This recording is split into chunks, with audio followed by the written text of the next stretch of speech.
Hai guys, bersama Bang Boy. Gokil kan? Akhirnya semakin merembet kemana-mana kan? Akhirnya sekarang berdampak ke BCA. Berdampak langsung ke BCA. Ini BCA ini besar banget guys ya.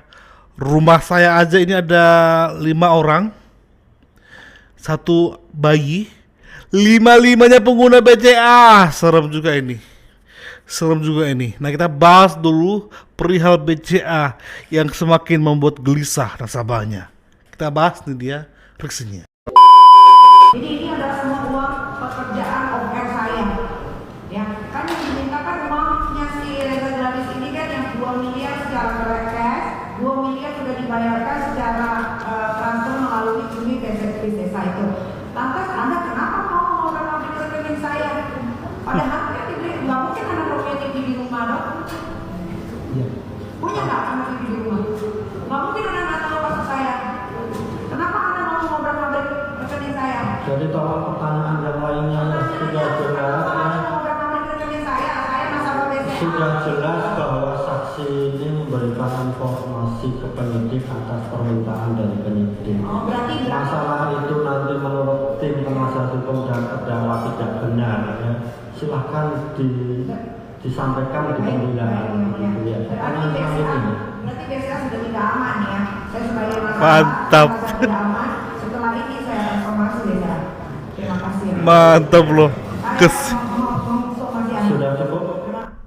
Mantap loh, dan memang nggak main-main guys. Habis persidangan Nick Mir langsung mengeluarkan statement akan mensomasi BCA. Bismillahirrahmanirrahim. Alhamdulillah saksi hari ini semuanya baik ya, meringankan semua sesuai dengan faktanya, memang seperti itu.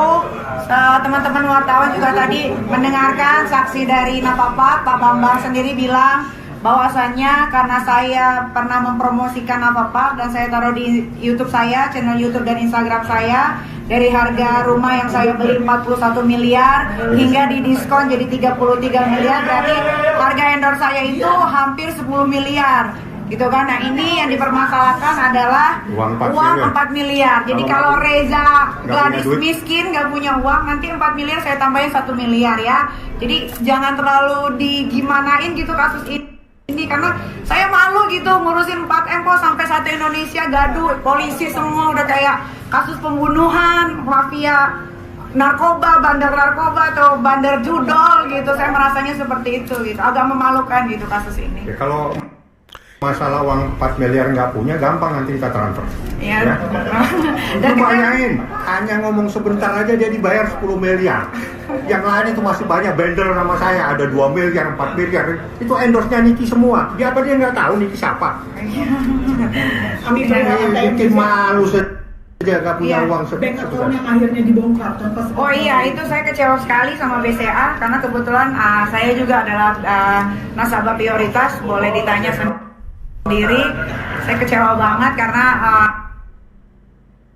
rekening koran saya diobrak-abrik, padahal di situ jelas ada uang pembayaran dari Komik Aid, endorse, dan saya kan juga off-air nyanyi seperti yang teman-teman media tahu. Saya suka ada di luar kota untuk nyanyi hanya sekedar 45 menit, pembayaran saya 125 juta gitu kan. Jadi saya kecewa sekali dengan BCA, kenapa seperti itu, tapi nanti itu urusannya belakangan. Kalau ini udah selesai saya akan somasi. Perihal yang 3 Gokil guys, itulah cerdasnya Nick Mir ya. Dia langsung bolak-balikan loh. Perkara 4 miliar kecil itu mah. Bahkan kalau perlu gue tambahin 1 miliar, jadi 5 miliar gue balikin. Lepaskan gue dari jeratan hukum ini. Itu cerdas banget. Ini posisinya ini kayak berbalik lagi. Berbalik langsung. Keren sih emang pengacara Bang Paham ini, keren. Sumpah keren. Nah, kita akan cari tahu guys ya. Soalnya ada yang bilang boleh kok, penyidik itu boleh kok. Ada juga yang bilang enggak.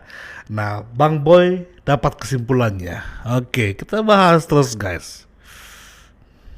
Kabar terbaru ya dari sidang Nikita Mirjani, berdasarkan pengakuan Nikita Mirjani bahwa rekeningnya di bank tertentu telah diobrak-abrik ya. Artinya kerahasiaan nasabah itu ternyata bank tersebut tidak menjaminnya, dan rencananya Nikita Mirzani mau melakukan somasi ya, dan itu tindakan yang tepat ya, perlu kita dukung karena bagaimanapun kerahasiaan nasabah itu sudah diatur dalam undang-undang dan itu merupakan hal yang harus dijaga. Namun faktanya berdasarkan pengakuan Nikita Mirzani, rekeningnya diobrak-abrik ya. Semoga ini semua menjadi pelajaran ya. Jadi kita dukung langkah Nikita Mirzani untuk mensomasi bank tersebut. Oke, lagi banyak yang stitch guys. Rekening BCA Nikmir dibongkar tanpa sepengetahuan Nikmir, padahal Nikmir nasabah prioritas. Jangan sampai ini masalah jadi kemana-mana. Kemarin kan baru ke KPK nih, sekarang muncul nih sama BCA. Ya mudah-mudahan aja BCA cuman ngasih pembuktian ya, masalah mutasi atau saldo atau apapun itulah. Semoga nggak ada kasus baru gitu, biar nggak panjang, biar nggak kemana-mana kasusnya, biar kasusnya juga cepat beres, Nikita Mirzani cepat bebas ya. Tapi ada yang hal yang utama guys. Hal yang utama harus kita kawal karena kasus ini ternyata melibatkan banyak orang. Ya. Kenapa sampai Bang Boy punya statement melibatkan banyak orang? Akhirnya menyeret. Sebelum ke sana ini. Kan sudah dibilang kalau Nikita Mirzani sampai ditahan akan banyak sekali oknum-oknum yang terlibat dalam masalah ini. Ayo, siapa itu jelaskan. BCA, kenapa BCA? Ada apa dengan BCA? Kenapa BCA disebut-sebut? Hah? Kenapa BCA? Aduh, jangan sampai masyarakat pindah rekening deh, pindah tabungan deh. Kenapa? Tolong dijelaskan dong BCA, kenapa? Itu masyarakat beropini kalau misalkan BCA kena suap. Kena suap sama DRG. BCA, jelaskan BCA. Pantas banget orang-orang kok seneng banget ya. Ya, petinggi-petinggi kok seneng banget Nikita Mirzani masuk ke dalam sel. Ternyata hidup Nikita Mirzani telah mengungkap semua kejahatan yang ada di Indonesia. Berani loh abang ini loh. Ini abang apa kakak sih? Dia berani mengatakan bahwa sudah disuap oleh RG. Gila. Gokil. Analisa yang berani. Mantap. Oke. Coba kita secara hukum itu seperti apa sih mengenai penyidikan dan rekening? Bisakah dalam proses penyidikan bahwa rekening seseorang itu diobrak-abrik ya, bahasa Nikmir ya? Oke, rame banget nih terkait dengan BCA yang digeruduk oleh warganet, di mana pihak Bank BCA dihadirkan dalam persidangan terdakwa Nikita Mirzani hari ini. Mari kita bahas. Apakah bank boleh memberikan keterangan, data, dan dokumen nasabah penyimpan kepada penyidik kepolisian untuk kepentingan penyelidikan dugaan tindak pidana pencucian uang? Untuk kepentingan peradilan dalam perkara pidana, pimpinan Bank Indonesia dapat memberikan izin tertulis kepada polisi untuk memperoleh keterangan dari bank mengenai simpanan tersangka atau terdakwa pada bank. Artinya, data simpanan nasabah diberikan oleh bank kepada kepolisian apabila nasabah yang bersangkutan telah ditetapkan sebagai tersangka.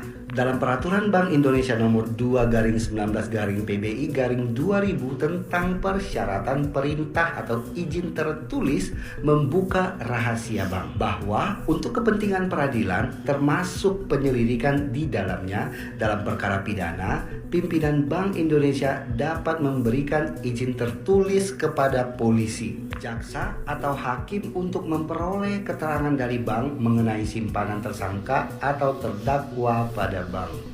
Hal ini telah diatur dalam pasal 6 ayat 1 PBI 2/19/PBI/2000 yang selengkapnya berbunyi, untuk kepentingan peradilan dalam perkara pidana, pimpinan Bank Indonesia dapat memberikan izin tertulis kepada polisi, jaksa, atau hakim untuk memperoleh keterangan dari bank mengenai simpanan tersangka atau terdakwa. Ini artinya polisi sebagai penyelidik atau penyidik hanya dapat meminta data nasabah yang telah menjadi tersangka atau terdakwa, yang mana untuk memperoleh data tersebut, penyelidik perlu mendapat izin tertulis dari pimpinan Bank Indonesia Indonesia setelah nasabah tersebut memang telah ditetapkan sebagai tersangka atau terdakwa. Itu pun harus didahului dengan permintaan tertulis dari Kepolisian Republik Indonesia. Hal serupa juga diatur dalam pasal 72 ayat 1 dan 2 Undang-Undang Nomor 8 Tahun 2010 tentang pencegahan dan pemberantasan tindak pidana pencucian uang. Untuk kepentingan pemeriksaan dalam perkara tindak pidana pencucian uang, penyidik, penuntut umum atau hakim berwenang meminta pihak pelapor untuk memberikan keterangan secara tertulis mengenai harta kekayaan dari orang yang telah dilaporkan oleh PPATK kepada penyidik, tersangka atau terdakwa. Nah, dalam meminta keterangan sebagaimana dimaksud pada ayat Simple aja ya. Bang Boy persimpel ya. Ini masih lama ini. Ribet banget ya menjelaskannya. Baca lagi. Intinya adalah ketika itu dalam proses pidana dan ditetapkan sebagai tersangka, maka boleh dilakukan yaitu pengecekan data nasabah. Tapi ingat, wajib ada izin dari BI, Bank Indonesia. Makanya itu harus dikonfirmasi ya, orang BCA tersebut. Lu mengoprak-ngoprak itu dapat ACC nggak dari BI? Ya, itu wajib soalnya. Dan dia nggak bisa mengcounter itu kan. Kalau ada juga syaratnya, nggak perlu BI, tapi itu pencucian uang atau korupsi. Nikmir kan nggak dalam kategori itu kan, nggak dalam kategori pencucian uang ataupun korupsi. Berarti ini diduga bentuk pidana pemerasan, walaupun akhirnya nggak pemerasan, kan ribet kan. Ini pengadilan ini ribet. Di dakwaan jaksa itu nggak ada pemerasan, tapi BAP-nya isinya adalah rekening, dan rekening. Kacau ini. Nah, walaupun demikian memang harus diperhatikan ya. Meskipun ada pengecualian untuk kepentingan penyidikan, BCA tetap wajib melindungi data nasabah dan hanya memberikan informasi yang relevan dan diperlukan sesuai dengan prosedur yang berlaku. Nah, ini jangan sampai juga betul kata yang abang-abang tadi tuh. Jangan sampai RG malah lebih tahu. Ya, kalau RG tahu berarti betul. Di belakang itu ada skenario. Ya, abang ini juga sudah menjelaskan seperti yang Bang Boy jelaskan tadi. Kalau TPPO atau korupsi, maka izin BI itu nggak harus ada. Langsung aja polisi melakukan pengecekan rekening seseorang atau nasabah. Oke. Nikita Mirzani geram dan marah terhadap BCA. Gara-gara masalah ini, saya rasa saham BCA turun drastis. Semudah itu mengobrak-abrik mutasi BCA seseorang, padahal belum tentu seseorang itu bersalah atau tidak. Setelah selesai urusannya ini, Nikita Mirzani akan mensomasi BCA. Seandainya Nikita Mirzani kalah dalam persidangan, itu pun masih tidak diwajarkan. Apalagi ketika Nikita Mirzani nanti menang dalam persidangan. Saya rasa posisi BCA menang, harusnya menang. Karena bagaimana tidak, seseorang bisa diobrak-abrik mutasinya, padahal penentuan sidang belum final. Dan akhirnya apabila penentuan sidang Nikita Mirzani yang menang, tetapi BCA mutasinya sudah diobrak-abrik. Ya udah, terima aja somasi dari Nikita Mirzani. Terus terang, saya juga adalah penyuka atau dedengkot pengguna atau selalu menggunakan BCA. Kalau seperti ini, aku pun juga sebagai nasabah ketar-ketir. Kalau ini terjadi, apakah saya harus menarik semua uang saya dan saya memasukkan ke dalam celengan tanah liat atau celengan ayam-ayaman? Salam dari Kokoy Racimot. Yang suka video saya silakan follow dan tinggalkan komentar. BCA. Sekarang klarifikasi lah ya. Sekali lagi gue pertegas, di rumahku itu ada 5 orang dewasa. 5-5-nya pakai BCA.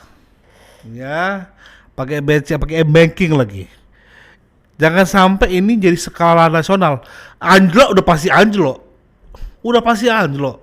Karena ketidaktahuan informasi yang beredar saat ini ya. Gimana batasannya, apa prosedurnya. Karena Nikmir ini bukan korupsi dan juga bukan TPPO. Ya, diduga pemerasan, tapi ketika naik ke tingkat kejaksaan, pemerasan tersebut dihilangin. Lalu apa gunanya pengecekan rekening? Apa gunanya bicara angka-angka 4M sampai bicara yaitu nominal rumah Nikmir? Soalnya dituduh 4 miliar itu untuk melunasi atau untuk membayar cicilan rumah Nikmir yang puluhan M, 40-an M, bonus 10 M jadi 30-an M. Wow, persidangan apa ini? Kan nggak ada pemerasan, kok membahas mengenai ini terus? Tapi cerdasnya Bang Fahmi, dia ingin Nikmir itu bersih secara menyeluruh dalam hal pemerasan, dalam hal juga pencemaran nama baik. Makanya diladeni sama Bang Fahmi dengan bukti-bukti yang valid tentunya. Semakin menarik ini guys ya, Bang Boy akan berusaha update yang terbaru mengenai ini. Soalnya juga mengenai susah sinyal itu juga harus kita bahas. Susah sinyal dan JPO. Yes, betul, ternyata dia tidak dipecat, tapi ada yang berubah di wajahnya JPO. Kita bahas di video selanjutnya. Thank you, bye-bye.